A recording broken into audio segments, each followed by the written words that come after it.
Hello everybody, welcome to another video. In this video we want to learn a story, the story of Jenna. Jenna has an interesting job and we're going to read about Jenna and improve our English vocabulary and speaking skills. So let's first look at the picture. You see Jenna in what seems to be a bakery, but it's not only a bakery, it's a special place. So let's read the first paragraph. Jenna was working at a bakery that sold balloons, pizza, and surprisingly, socks. So she has a crazy job.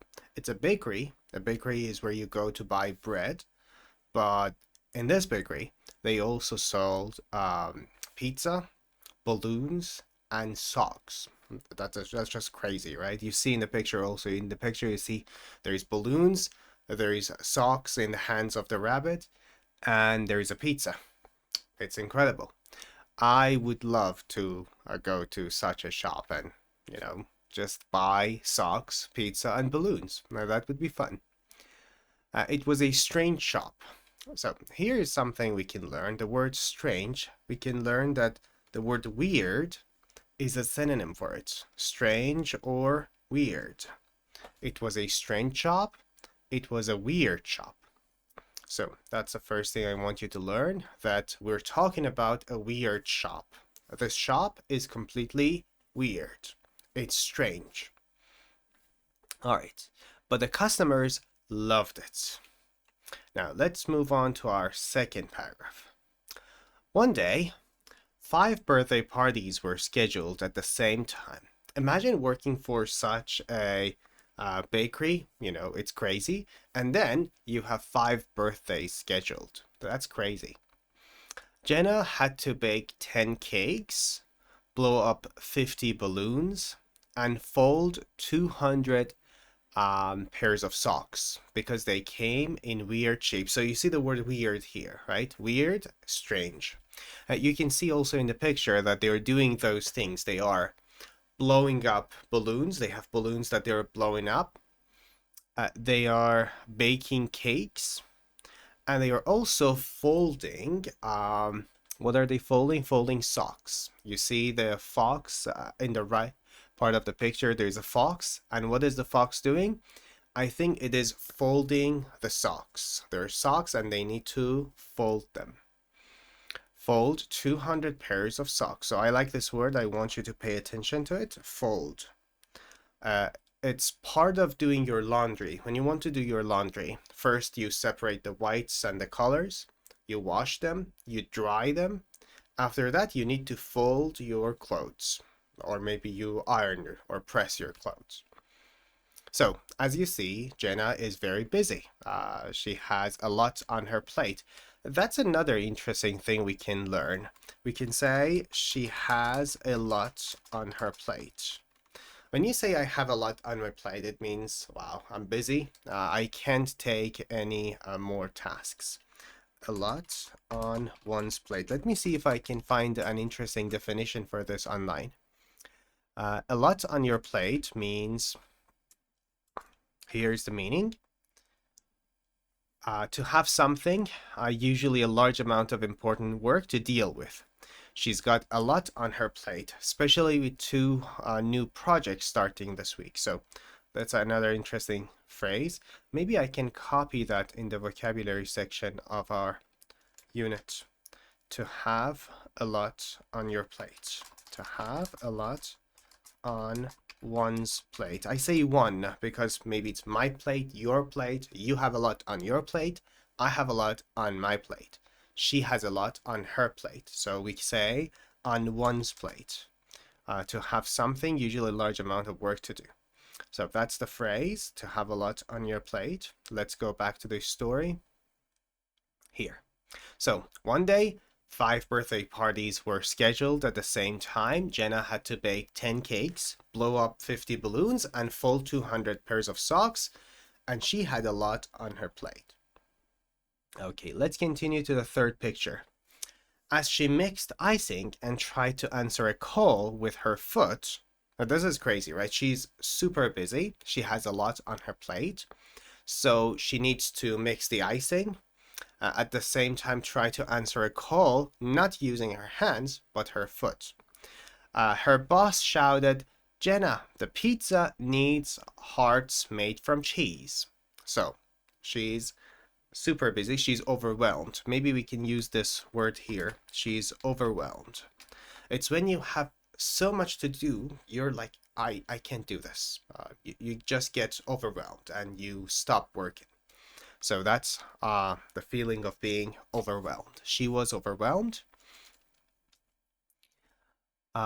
because the boss says, Jenna, the pizza needs hearts made from cheese. Jenna sighed deeply, sighs like, oh, the sound you make when you're exasperated, that's sighing.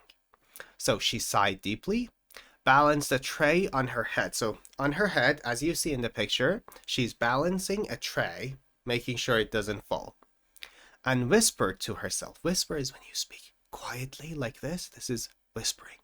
So she whispered to herself, okay, I can do this.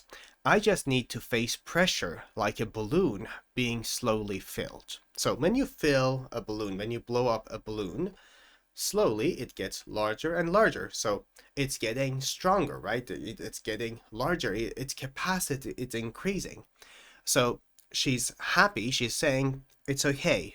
I'm under a lot of pressure, but it's okay because it is making me someone more powerful. At least that's what she thinks. The idea that the more pressure you face, the stronger you get. That's her first impression on this. But let's see what happens. Before we continue, I just want you to remember the words that we've learned so far. We learned weird, which means strange. Weird is strange. We learned to have a lot on your plate. That's another thing we learned. It means you are very busy. You can't take any more tasks. And the last thing we learned was the word overwhelmed. When you have so much work to do, when you're so stressed, you get paralyzed and can't do anything. So let's continue to the last paragraph. Suddenly, the balloon popped. Now, we're talking about the metaphorical balloon, right? She says, my stress, the work I have to do, it's like a balloon and it's getting larger, but it popped. It popped. It was a sign. She quit her job and started looking for one that she actually liked. So what do we learn? Stress can be a good thing. A lot of work to do can be a good thing. It can help you get stronger, more powerful. But you have to be careful you don't get overwhelmed. Once you get overwhelmed, this balloon of your stress pops and then you just give up. You can't do it. So you need to have the exact amount of pressure and you have to face the exact amount of pressure that makes you more productive. If you have too much stress, if you're working too much, it's going to be counterproductive. So let's learn that word, counterproductive. We also learned an interesting word here. We saw an interesting word here. It's quit.